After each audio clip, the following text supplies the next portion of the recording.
5 wicket পাইতে গেলে হয়তো কপাল লাগে, সেটা এখনও আসে নাই, আসবে ইনশাল্লাহ। আলহামদুলিল্লাহ, ভালো লাগতেছে। দিন শেষে ম্যাচ জিতছি, প্লাস প্রথম ম্যাচের প্রতিটা টিমই প্রথম ম্যাচে ভালো শুরু করতে চায়, সেদিক দিয়ে আমরা করছি। সো আলহামদুলিল্লাহ খুব ভালো লাগতেছে। উইকেটটা কেমন ছিল? সকালের দিকে একটু আলাদা সুবিধা পাওয়া যাচ্ছিল নাকি? হ্যাঁ, অবশ্যই। প্রথম 30টা মিনিট বলাররা খুব একটা হেল্প পাইছে, তারপরে মনে করেন যে আবার ফ্ল্যাট হয়ে গেছিলো। সো আমরা ওই 30টা মিনিট কাজে লাগাতে পারছি, তার জন্য আলহামদুলিল্লাহ আমাদের পরে আসছে। সেকেন্ড ইনিংসে দেখলাম ভালো রান করলো, একেবারে কোনো উইকেটই পড়লো না। মানে উইকেট নিয়ে আসলে এখন পর্যন্ত পর্যালোচনা কেমন? যদিও ফার্স্ট ম্যাচ, এরকম উইকেটে খেলতে কেমন লাগে আসলে? হ্যাঁ, অবশ্যই ভালো লাগে। এটা আসলে বিকেএসপি 3 নম্বর মাঠ মানে স্কোরিং, এটা সবাই জানে।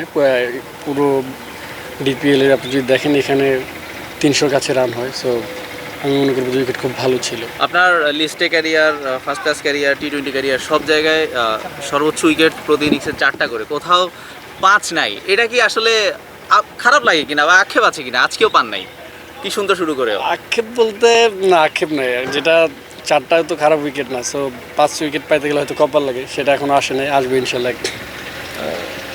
অনেকদিন জাতীয় দলের বাইরে চ্যাম্পিয়ন্স ট্রফি হলো, এটা নিচে আসলে কতটুকু নিজেকে তৈরি করছেন ন্যাশনাল টিমটা? হ্যাঁ, অবশ্যই। মাঝখানে যখন চ্যাম্পিয়ন্স ট্রফির আগে আমি একটু ফ্যামিলিকে সময় দিছিলাম, তারপরে প্রিমিয়ার লিগে ঠিক আগ মুহূর্তে থেকে আবার শুরু করছি কাজ। তো এখন আলহামদুলিল্লাহ খুব ভালো লাগতেছে। একটা জেদের কথা বলেছিলেন যে একটা জেদ কাজ করছে। আজকে ম্যাচে মাঠে নামার আগে, একদম প্রথম বলটা হাতে নেওয়ার আগে কি ওই জেদটা কি ছিল কিনা, নাকি নর্মাল অ্যাজ ইউজুয়াল? তা না, অবশ্যই প্রতিটা প্লেয়ারের টার্গেট থাকে যে ভালো কিছু করার জেদ থাকে। সো সেই ক্ষেত্রে আমারও আলাদা কিছু না, তো এইটাই।